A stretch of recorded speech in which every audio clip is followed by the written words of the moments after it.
मुख्यमंत्री सम्मानीय बसवराज बोम्मई जी, हम सबके वरिष्ठतम नेता जिन्होंने लंबे समय तक प्रदेश का मार्गदर्शन किया, ऐसे हमारे श्री BS येडियुरप्पा जी, हमारे प्रदेश के अध्यक्ष नलिन कटील जी, अरुण सिंह जी जो राज्यसभा में मेरे साथी हैं और यहां के प्रभारी हैं, हमारे महामंत्री और यहां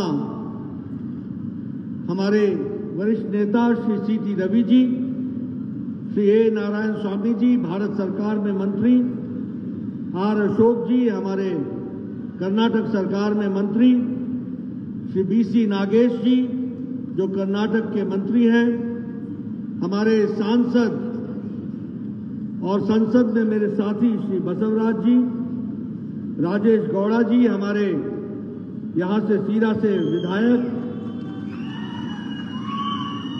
श्री B.K. मंजुनाथ जी, जिला के अध्यक्ष, सम्मानित मंच और यहां इतनी बड़ी संख्या में इस जनसभा में उपस्थित देवी और सज्जनों, मीडिया के मेरे साथी, प्रिंट मीडिया और इलेक्ट्रॉनिक मीडिया के मेरे साथी, अभी आपने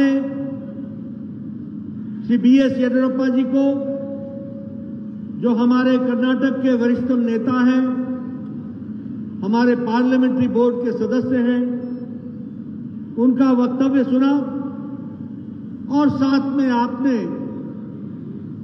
बसवराज बोम्मई जी का भी आपने वक्तव्य सुना। दोनों ही वक्तव्यों में जो मैं कन्नड़ समझ पाया वो मैं आपसे कहना चाहता हूं कि दोनों ही नेताओं ने यूपीए के जमाने में कर्नाटक को देखने का नजरिया और एनडीए में कर्नाटक की जनता को देखने के नजरिए के बारे में बहुत विस्तृत से आपको बताया कि यूपीए ने और कर्नाटक में यूपीए की सरकार सिद्धारमैया के नेतृत्व में उन्होंने कर्नाटक की उपेक्षा की, उन्होंने कर्नाटक के हित की चिंता नहीं की, उन्होंने सारा समय आपस में झगड़ने में लगा दिया और कर्नाटक की जनता को मुसीबत के आगे खड़ा कर दिया। वहीं जब एनडीए की सरकार आई तो चाहे दिल्ली में मोदी जी हो, चाहे कर्नाटक में येडियुरप्पा जी और बोम्मई जी हो, हमेशा कर्नाटक की जनता की चिंता की गई। ಬಂಧುಗಳೇ, ಈಗ ತಾನೇ ಮಾತನಾಡಿದಂತ ನಮ್ಮ ಕರ್ನಾಟಕದ ಸರ್ವೋಚ್ಚ ನಾಯಕರಾದಂತ ಸನ್ಮಾನ್ಯ ಯಡಿಯೂರಪ್ಪನವರು ಹಾಗೂ ಮುಖ್ಯಮಂತ್ರಿಗಳಾದಂತ ಬೊಮ್ಮಾಯಿ ಅವರು ಕರ್ನಾಟಕವನ್ನ ಹಿಂದೆ ಯುಪಿಎ ಸರ್ಕಾರ ಅಧಿಕಾರದಲ್ಲಿದ್ದಂತ ಸಂದರ್ಭದಲ್ಲಿ ಹೇಗೆ ನಿರ್ಲಕ್ಷ್ಯವನ್ನ ಮಾಡಿತ್ತು, ಹೇಗೆ ಕರ್ನಾಟಕಕ್ಕೆ ಮಲತಾಯಿ ಧೋರಣೆಯನ್ನು ತೋರಿತ್ತು ಅನ್ನುವಂಥದ್ದನ್ನ ವಿವರವಾಗಿ ಅವರು ಹೇಳುವಂತ ಕೆಲಸವನ್ನ ಮಾಡಿದ್ದಾರೆ. ಅದೇ ರೀತಿ ಎನ್ಡಿಎ ಬಂದ ನಂತರ ಸನ್ಮಾನ್ಯ ನರೇಂದ್ರ ಮೋದಿಜಿ ಅವರು ಕರ್ನಾಟಕಕ್ಕೆ ಏನೆಲ್ಲ ಕೊಡುಗೆಗಳನ್ನು ಕೊಟ್ಟಿದ್ದಾರೆ ಬೊಮ್ಮಾಯಿ ಅವರ ಸರ್ಕಾರದ ಸಂದರ್ಭದಲ್ಲಿ, ಯಡಿಯೂರಪ್ಪನವರ ಸಂದರ್ಭದಲ್ಲಿ ಅನ್ನುವಂಥದ್ದನ್ನು ಕೂಡ ವಿವರವಾಗಿ ಹೇಳುವಂತ ಕೆಲಸವನ್ನ ಮಾಡಿದ್ದಾರೆ. मित्रों, यह मैं सिर्फ कहने के लिए नहीं कह रहा हूं।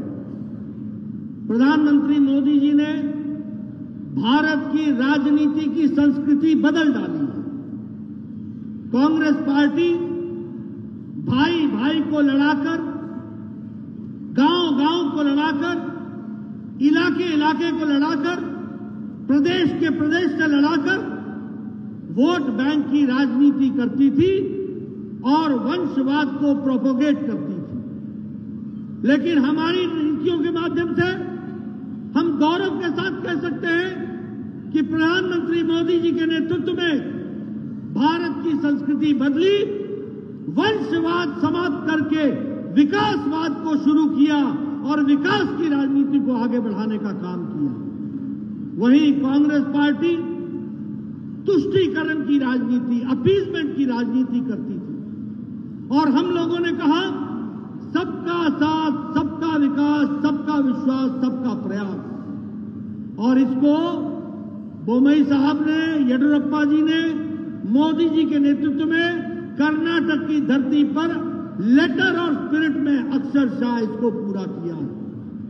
मैं यहां यह भी आपको बोलना चाहता हूं कि चाहे देश का विषय हो, जब दुनिया के सारे देश मुसीबत में अपने आप को पा रहे हैं, वहीं भारत की अर्थव्यवस्था मोदी जी के नेतृत्व में तीव्र गति से विपरीत परिस्थिति में भी आगे बढ़ रही है। और यही कारण है कि 200 साल जिस अंग्रेजों ने हमें राज किया, आज भारत ब्रिटानिया को पिछाड़कर दुनिया की 5वीं अर्थव्यवस्था बनकर के खड़ा हो गया।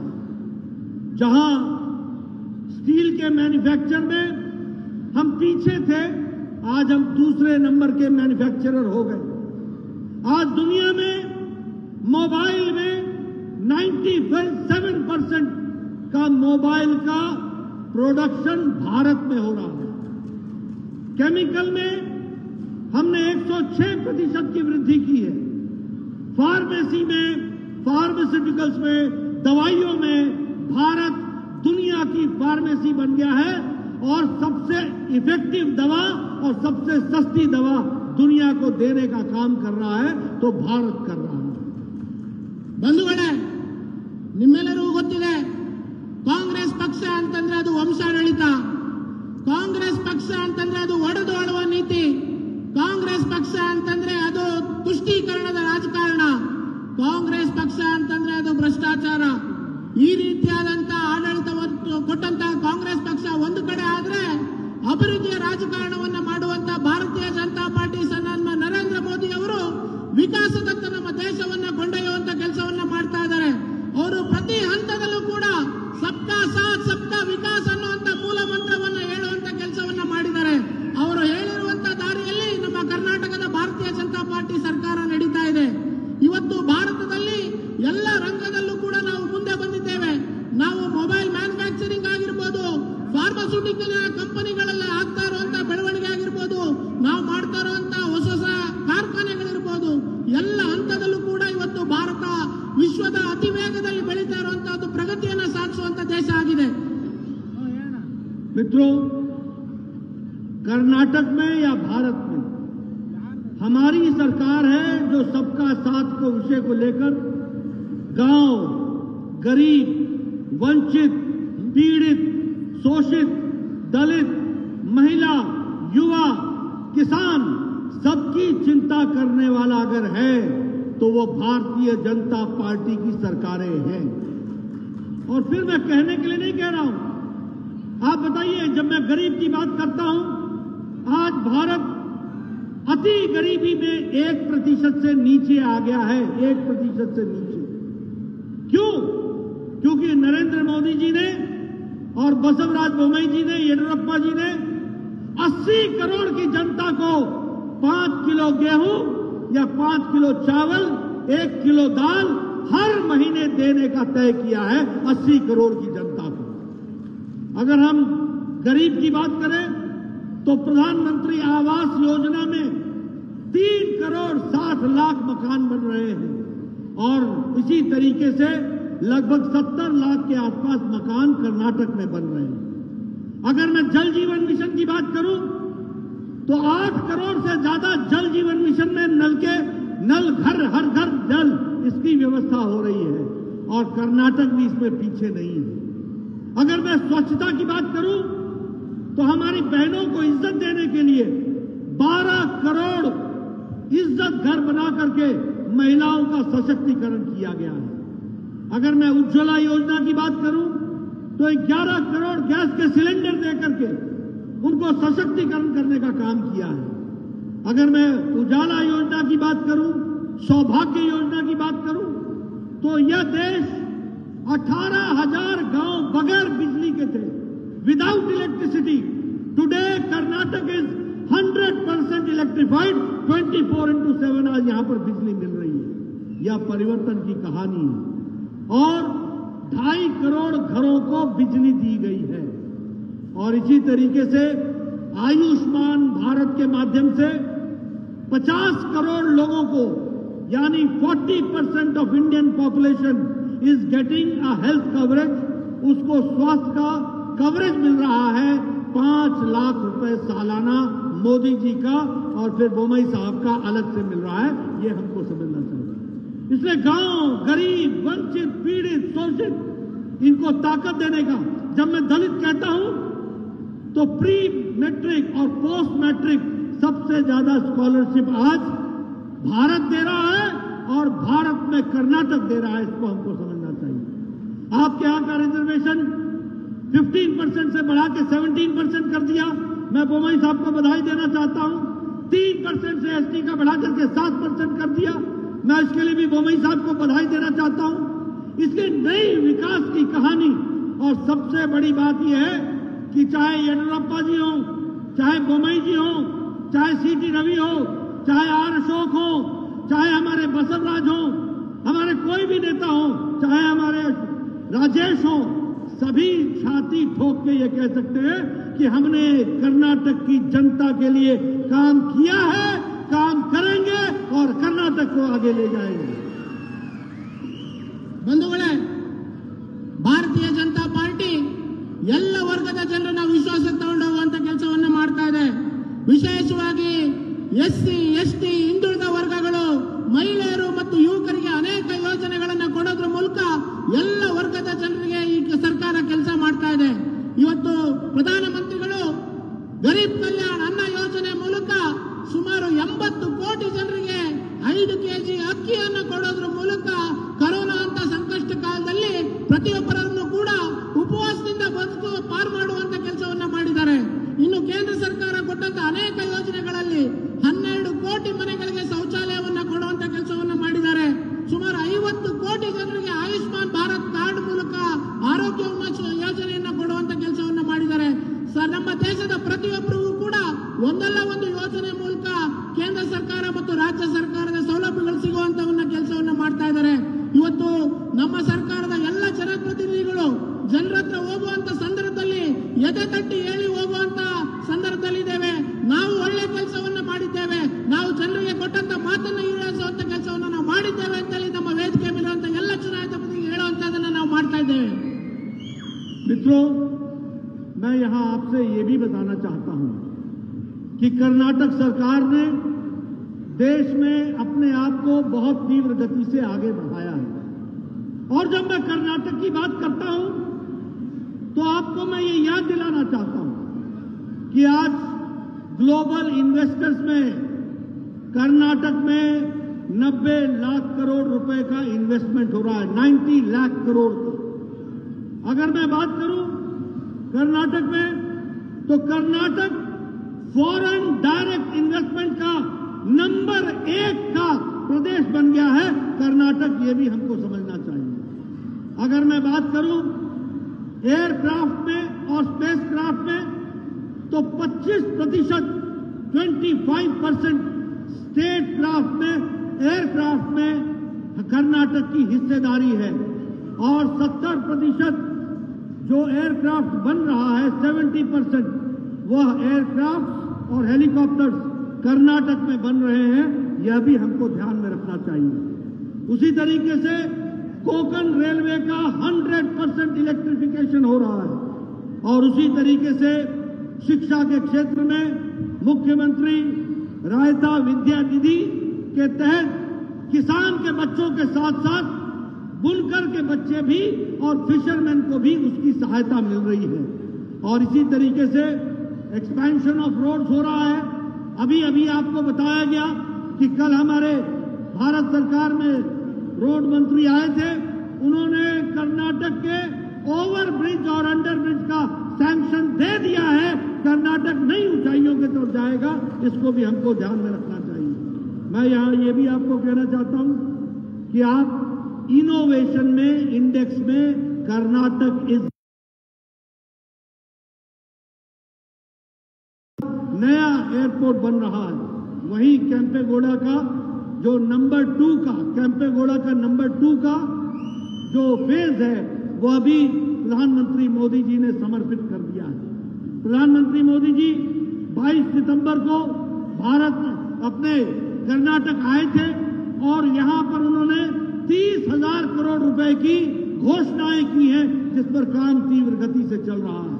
इसलिए मैं ये कह सकता हूं, development means Bharatiya Janata party, progress means Bharatiya Janata party, विनाश मीन्स कांग्रेस पार्टी, आगे बढ़ने से रोकने का मतलब है कांग्रेस पार्टी। ये हमको समझ लेना चाहिए। ಬಂಧುಗಳೇ, ನಾನು ಬಹಳ ಖುಷಿಯಿಂದ ಹೇಳ್ಬೋದು, ಇವತ್ತು ನಮ್ಮ ಕರ್ನಾಟಕ ರಾಜ್ಯ ಇಡೀ ದೇಶದಲ್ಲಿ ವಿದೇಶಿ ಬಂಡವಾಳ ಹೂಡಿಕೆಯಲ್ಲಿ ನಂಬರ್ 1 ರಾಜ್ಯವಾಗಿದೆ. ಅದಕ್ಕೆ ನನಗೆ ಬಹಳ ಹೆಮ್ಮೆ ಅನಿಸ್ತಾ ಇದೆ. ಅದೇ ರೀತಿ ವಿಶ್ವ ಬಂಡವಾಳ ಹೂಡಿಕೆಯಲ್ಲಿ ಕರ್ನಾಟಕ ರಾಜ್ಯಕ್ಕೆ 90 ಲಕ್ಷ ಕೋಟಿ ಬಂಡವಾಳವನ್ನು ಹೂಡಿಕೆ ಮಾಡುವಂತ ಒಪ್ಪಂದಗಳು ಇವತ್ತು ಸರ್ಕಾರ ಮಾಡಿದೆ. ಅನೇಕ ದೊಡ್ಡ ದೊಡ್ಡ ಯೋಜನೆಗಳು ಕರ್ನಾಟಕದ ಮೂಲಕ ಪ್ರಗತಿಯಲ್ಲಿದೆ.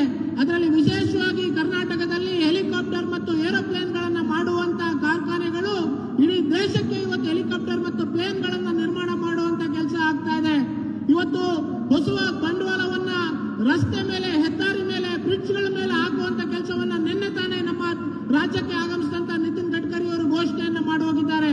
ಸನ್ಮಾನ್ಯ ಪ್ರಧಾನಮಂತ್ರಿಗಳು 30,000 ಕೋಟಿಯಷ್ಟು ಯೋಜನೆಯನ್ನ ಕಳೆದ ಡಿಸೆಂಬರ್ನಲ್ಲಿ ಕರ್ನಾಟಕಕ್ಕೆ ಬಂದಾಗ ಸಂದರ್ಭದಲ್ಲಿ ಚಾಲನೆಯನ್ನ ಕೊಟ್ಟಿದ್ದಾರೆ. ಇದರಿಂದ ನಿಮಗೆ ಗೊತ್ತಾಗುತ್ತೆ ಬಿಜೆಪಿ ಅಂತಂದ್ರೆ ಅಭಿವೃದ್ಧಿ, ಕಾಂಗ್ರೆಸ್ ಅಂದ್ರೆ ಅದು ವಿನಾಶ ಅನ್ನುವಂಥದ್ದು ಇದರಿಂದ ನಿಮಗೆ ಗೊತ್ತಾಗುತ್ತೆ. और अगर मैं टुमकुर की बात करूं तो टुमकुर दावनगिरी रेलवे लाइन का भी प्रोग्रेस शुरू हो गया है, उसका भी अप्रूवल मिल गया है। उसी तरीके से 4 लेन जो टुमकुर से लेकर के तिरुपुर तक, उसके भी सैंक्शन हमको मिल गई है। और उसी तरीके से मेगा कोल्ड स्टोरेज यूनिट वह भी टुमकुर में आ रहा है और स्मार्ट सिटी टुमकुर, इस पर भी काम शुरू हो गया है। लेकिन मित्रों, मैं एक बात कहना चाहता हूं और अंत में इसी बात से अपनी बात समाप्त करना चाहता हूं कि एक तरफ हमारे नेता हैं, हमारी पार्टी है जो विकास को लेकर के आगे चली हुई है, और दूसरी ओर वो नेता हैं जो विकास से लोगों का ध्यान भटकाना चाहते हैं। जिस तरीके का बयान कर्नाटक के पूर्व मुख्यमंत्री ने बोम्मई साहब पर दिया, यह कर्नाटक की राजनीति को नीचे लाता है। यह कर्नाटक की राजनीति के ऊपर एक तरीके का कलंक है। लेकिन सबसे बड़ी बात यह है कि चुने हुए मुख्यमंत्री को, चुने हुए नेता को इस तरीके का बात कहने का मतलब है कर्नाटक की जनता का अपमान करना। यह भी हमको ध्यान में रखना चाहिए। ऐसे लोग जिनके पास न एजेंडा है, न काम है, न कुछ है, बस दिल्ली दरबार में एक ही परिवार की पूजा करना, यही जिनका लक्ष्य है, इनको घर पर बैठाने का काम कर्नाटक की जनता करेगी और इनको काम देने का काम कर्नाटक की जनता करेगी। ये मेरा विश्वास है। मैं आपसे अपील करना चाहता हूं, मित्रों, राजनीति बदल गई है। आज वो जमाना चला गया कि लोगों को गुमराह करके आप राजनीति कर लो। अब वो जमाना आ गया है, काम करोगे तो टिकोगे, काम नहीं करोगे तो घर बैठा दिए जाओगे। और इसीलिए कांग्रेस पार्टी को अच्छी तरीके से लोगों ने घर पे बैठा दिया है और उनको घर पर बैठे रहने की प्रेरणा कर्नाटक की जनता हमेशा लेती रहेगी। मैं यह भी कहना चाहता हूं कि ये नेता बौखला गए हैं, बौखला गए। जिस तरीके का ये वक्तव्य दे रहे हैं वो इनके स्तर को बताता है, ये इनके नेतृत्व के स्तर को बताता है।